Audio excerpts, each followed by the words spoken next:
Hi అండి, అందరూ ఎలా ఉన్నారో బాగున్నారా? నేనైతే బాగున్నాను. వర్షాకాలం వచ్చిందంటే ఇంకా మొక్కలు, విత్తనాలు, పాదులు, చెట్లు అని వేసేసుకుంటాం కదా. మేమైతే ఈ రోజైతే వంగనారు, కనకంబనారు అయితే తీసుకున్నాము. రెండు అయితే అమ్మమ్మ అయితే పని నుంచి వచ్చేసింది.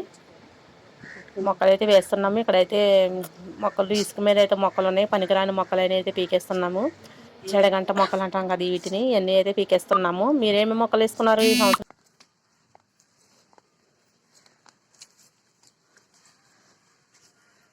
మేమైతే ఇప్పుడు వేస్తున్నాము మొక్కలు. అయితే తోటకూర మొక్కలుగా చాలా ఉన్నాయి, అన్నీ పీకేస్తున్నాము.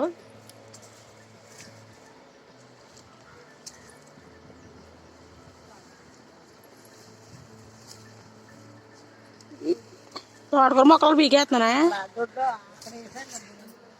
తోటకూర మొక్కలు క్లీన్ చేసేస్తున్నా. బట్టలు ఉత్తే పడిపోతాయేమో, బట్టలు నీళ్ళు పడిపోతాయేమో. ఇక్కడ అమ్మమ్మ అయితే మొక్కలు అయితే వేస్తుంది. తాతయ్య కొన్నాడు కదా మొక్కలు, దగ్గరుండి మరి వేస్తున్నాడు మాతోను. మా తాతయ్య, అమ్మమ్మ, నేను ముగ్గురం అయితే ఇలాగా మొక్కలైతే నాటుతున్నాం. మీరేం వేసుకున్నారు అన్నట్టు మర్చిపోయిన నా ఛానల్లో వీడియోస్ చూస్తున్నారు, ఇంకా లైక్ కూడా కొట్టలేదు. ఒక లైకే కదా నేను అడిగేది. మీ ఒక లైక్ చేయడం వల్ల నా వీడియోస్ వేరే చోటకి వెళ్తాయి. Please, thank you for watching. అలాగే నా ఛానల్ సబ్స్క్రైబ్ చేసుకోండి, అలా లైక్ కూడా ఫాలో అవ్వండి. అలాగే నా వీడియోస్ ఎలా ఉన్నాయో కామెంట్ చేయండి.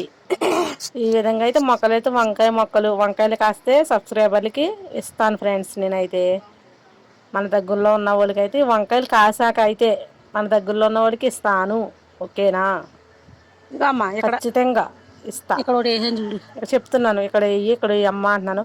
మర్చిపోయిన మీలో అమ్మమ్మని అమ్మ అనేవాళ్ళు ఎంతమంది ఉన్నారు నాకైతే కామెంట్ చేయండి. నేనైతే మా అమ్మమ్మని అమ్మ అంటాను, అమ్మమ్మ అంటాను, మామ అంటాను. ఎక్కువ శాతం అమ్మనే అంటాను నేనైతే. వీడియోస్తో లైక్ చేయండి, కామెంట్. బాయ్.